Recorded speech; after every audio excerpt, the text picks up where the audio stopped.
This product was purchased at BigBadToyStore.com. BigBadToyStore.com, where the geeks go.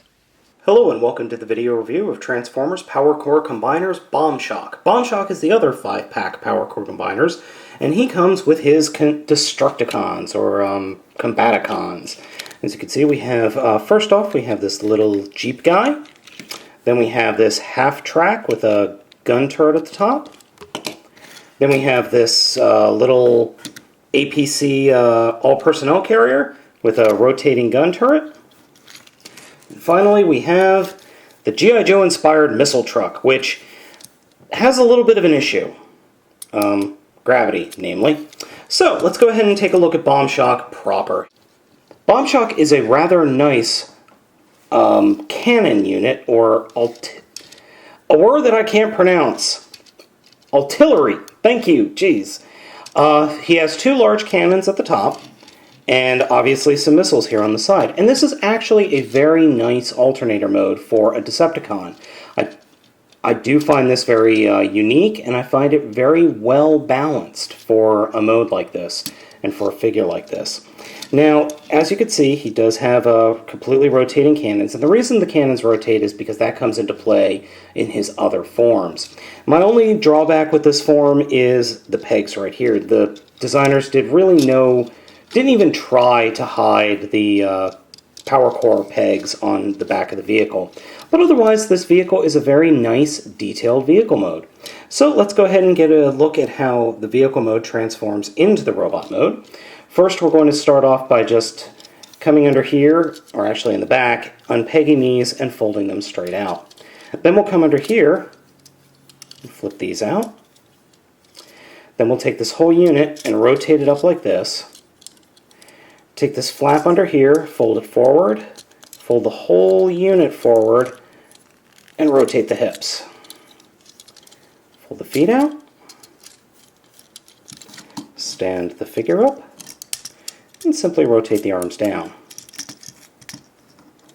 And here we have Bombshock in his robot mode. Now, Bombshock in robot mode is actually, I rather like this guy.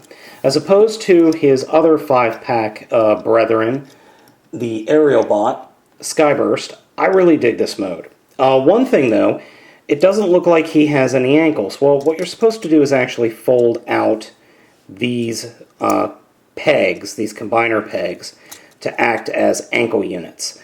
But as you can see, they're not exactly level. But it does give the figure, who is actually top-heavy, some much-needed heel support.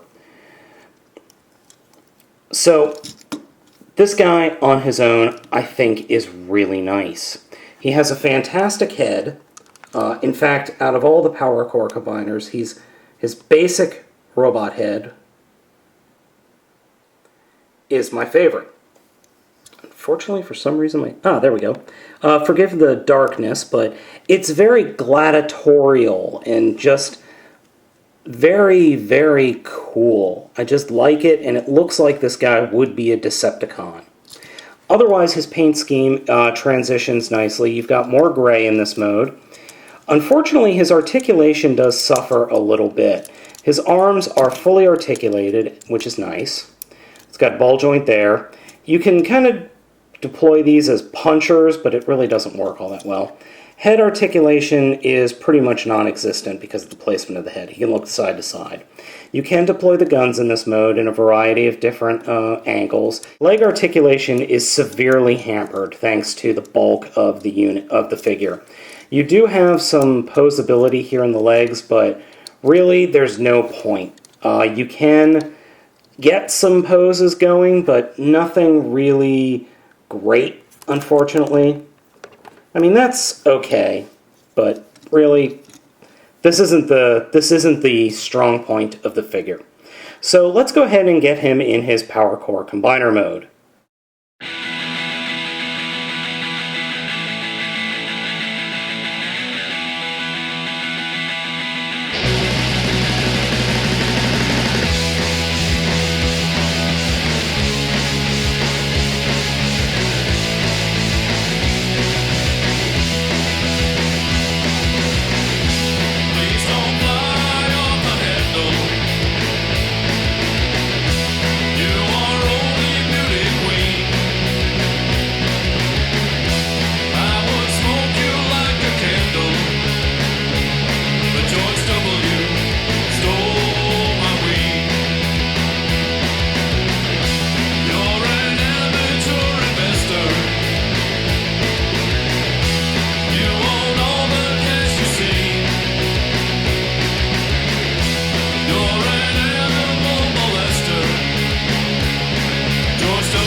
And here we have Bombshock in his combined mode.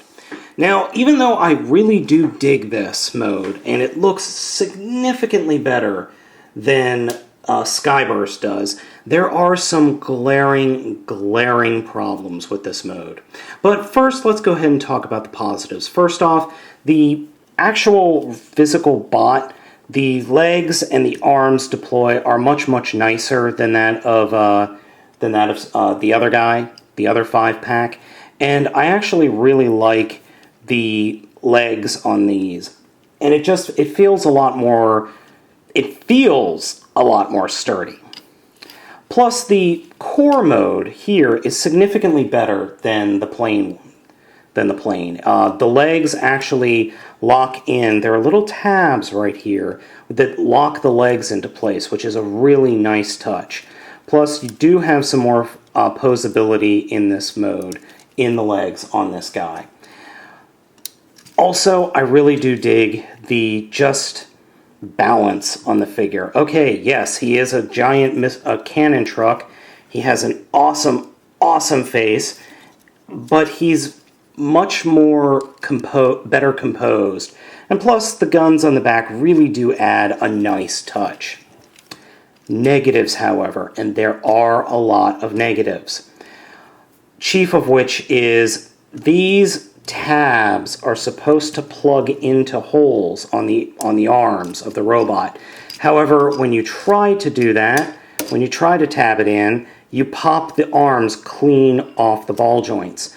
I don't know if that's a universal problem, but on my figures, it is a really big problem, and it really detracts from the enjoyment of the figure as a whole, because you can't pose the arms. I mean, if I lift the arms up too high, then the ball joints, which are here and here, are actually somewhat loose, so they just kind of fall right off if I try to pose it. The other issue is with these two bottom drones. They don't deploy all the way. As you can see, there's a lot of play there, and there's some play there. Not as much on this guy, but on this guy, it's pretty severe. And if these aren't ramrod straight, the figure will fall over. If you have an arm out like this, if you have both of his arms out, he's just going to topple right over. If he's not perfectly balanced, he's just going to fall flat on his face. Now, you can get some poses, which I've played around with, but not many, simply because the power pegs, especially on my figure, on the legs, just slide right out. They don't stay in place. So, Bombshock. I actually do dig the figure. I like it a lot better than the planes, but there are just so many problems. And the fact that I can't... Okay, I'm not touching him for the rest of the review. The fact that I can't really pose him is a huge issue. Plus, this pseudo-arm thing going on with this tank, this one's fine. I have no problem with this one. This one, the proportions are all wrong, but that's just a personal preference. Would I recommend this figure? Not really, no. I really cannot recommend this. Unfortunately, I really wish I could, but if Bombshock alone is a decent Scout class figure, he's worth it on his own. I actually do like him a lot. And if he came with a Minicon, that would be cool.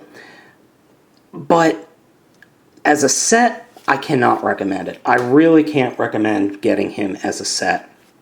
He is definitely, though, the better looking of the two 5-packs.